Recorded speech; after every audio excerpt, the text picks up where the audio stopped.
Breaking news చూస్తున్నాం. Shamshabad municipality పరిధిలోని ప్రకాష్ నగర్ కాలనీలో దారుణం చోటు చేసుకుంది. మహిళల పట్ల అసభ్యంగా ప్రవర్తిస్తున్న వ్యక్తిని చెట్టు కట్టేశారు మహిళలు. అంతేకాకుండా మహిళలు చితకబాదటంతో యువకుడు అక్కడికక్కడే మృతి చెందాడు. ఈ విషయం తెలుసుకున్న స్థానికులు పోలీసులకు ఫిర్యాదు చేశారు. నలుగురు మహిళలను పోలీసులు అరెస్ట్ చేశారు. నలుగురు మహిళలను ఆర్జీఐ ఎయిర్పోర్ట్ పోలీసులు అరెస్ట్ చేసి రిమాండ్కు తరలించారు.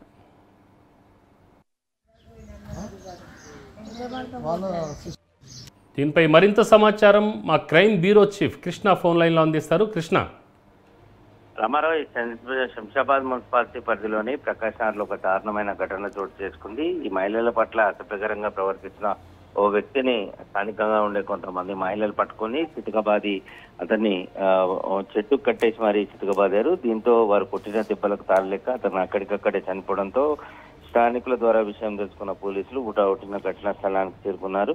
చనిపోయిన వ్యక్తి డెడ్ బాడీని ఉస్మానియా ఆసుపత్రికి తరలించి కేసు నమోదు చేసి అరెస్ట్ చేశారు. అందులో ఎవరైతే దాడి చేశారో ఆ నలుగురు మహిళలను కూడా పోలీసులు అదుపులోకి తీసుకొని వారిని అరెస్ట్ చేసి రిమాండ్ కూడా తరలించడం జరిగింది. అయితే ఈ చనిపోయిన వ్యక్తి పాత నేరస్తుడని, గతంలో కూడా ఇదే తరహాలో ఈ మహిళల పట్ల అసభ్యకరంగా ప్రవర్తిస్తూ జైలు పాలైనాడని, 5 సంవత్సరాల పాటు జైలు శిక్ష అనుభవించిన తర్వాత అతను బయటికి రావడం, ఆ తర్వాత ప్రతిరోజు 24 గంటల పాటు మద్యం మత్తులో ఉంటూ ఇదే తరహాలో మహిళల పట్ల చాలా అసభ్యకరంగా ప్రవర్తిస్తూ ఉంటాడు అని చెప్పేసి పోలీసులు చెప్తున్నారు.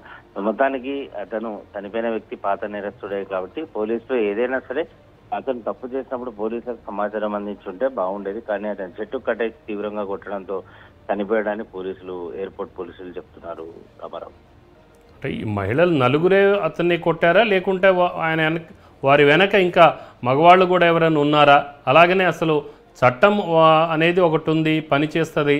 అలాంటిది వీళ్ళు చట్టాన్ని చేతిలో తీసుకోవాల్సిన పరిస్థితి ఎందుకు ఏర్పడింది? దీనిపై పోలీసులు ఎలా స్పందిస్తున్నారు? రామారావు, ఇప్పుడు ప్రస్తుతం దాడి చేసిన నలుగురిలో అతని సోదరి కూడా ఉంది అని చెప్పి పోలీసులు చెప్తున్నారు. వారి వివరాలు వెల్లడించాలంటే కొంత సమయం పట్టే అవకాశం ఉందని కూడా పోలీసులు చెప్తున్నారు.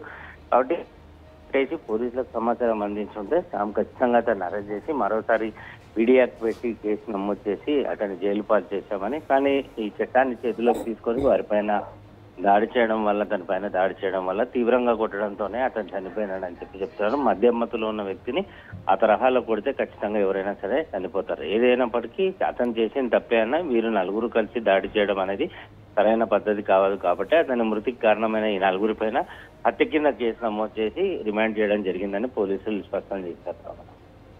రైట్ కృష్ణ.